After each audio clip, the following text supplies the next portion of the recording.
ಮಹಿಳಾ ಕಾಲೇಜಿನ ಪ್ರಾಂಶುಪಾಲರ ವರ್ಗಾವಣೆಯ ವಿಚಾರ ಮಾಧ್ಯಮದಲ್ಲಿ ನೋಡಿದ್ದೇನೆ.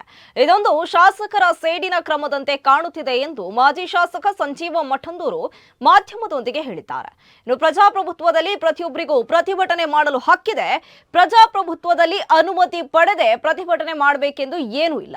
ಇನ್ನು ಪ್ರತಿಭಟನೆಯಿಂದ ಸಾರ್ವಜನಿಕರಿಗೆ ಅಡ್ಡಿಯಾಗುತ್ತಿದೆಯಾ ಎಂಬುದು ಮಾತ್ರ ನೋಡಬೇಕಿತ್ತು.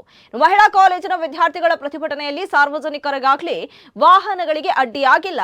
ಎಷ್ಟೋ ಪ್ರತಿಭಟನೆ ನಡೆದಿದೆ, ಆಗ ಯಾವ ಪ್ರಾಂಶುಪಾಲರ ಮೇಲೆಯೂ ಆಕ್ಷನ್ ಆಗಿಲ್ಲ. ಇನ್ನು ಪ್ರತಿಭಟನೆ ಕುರಿತು ಕಾಲೇಜಿನಿಂದ ಮುನ್ಸೂಚನೆ ಶಾಸಕರಿಗೆ ನೀಡಿದ್ದಾರೆ. ಕೊಟ್ಟ ಮೇಲೆಯೂ ಮಹಿಳಾ ಕಾಲೇಜಿನ ಪ್ರಾಂಶುಪಾಲರ ಮೇಲೆ ಸೇಡಿನ ಕ್ರಮ ಕೈಗೊಂಡಿದ್ದಾರೆ. ಆ ಪ್ರಾಂಶುಪಾಲರು ಓರ್ವ ಮಹಿಳೆ ಮತ್ತು ಅನಾರೋಗ್ಯದಲ್ಲಿದ್ದಾರೆ.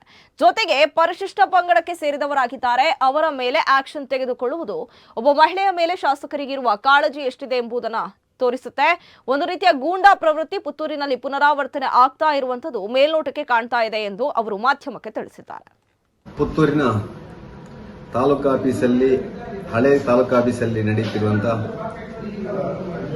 ಪ್ರಥಮ ದರ್ಜೆ ಮಹಿಳಾ ಕಾಲೇಜಿನ ವಿದ್ಯಾರ್ಥಿನಿಯರ ಒಂದು ಪ್ರತಿಭಟನೆ ಕುರಿತು ಮಾನ್ಯ ಶಾಸಕರು, ಪುತ್ತೂರಿನ ಶಾಸಕರು ಕಾಲೇಜು ಶಿಕ್ಷಣ ಆಯುಕ್ತರಿಗೆ ಬರೆದ ಪತ್ರದ ಆಧಾರದಲ್ಲಿ ಆಯುಕ್ತರು, ಕಾಲೇಜು ಮತ್ತು ತಾಂತ್ರಿಕ ಶಿಕ್ಷಣ ಇಲಾಖೆ ಇವರ ಉಲ್ಲೇಖದ ಮೇರೆಗೆ ಸರ್ಕಾರದ ಶಿಕ್ಷಣ ಇಲಾಖೆಯ ಕಾರ್ಯದರ್ಶಿಯವರು ಮಹಿಳಾ ಕಾಲೇಜಿನ ಪ್ರಭಾರ ಪ್ರಾಚಾರ್ಯರನ್ನು ಅಮಾನತು ಮಾಡುವಂಥ ಕೆಲಸವನ್ನು ಮಾಡ್ತಾ ಇದ್ದಾರೆ.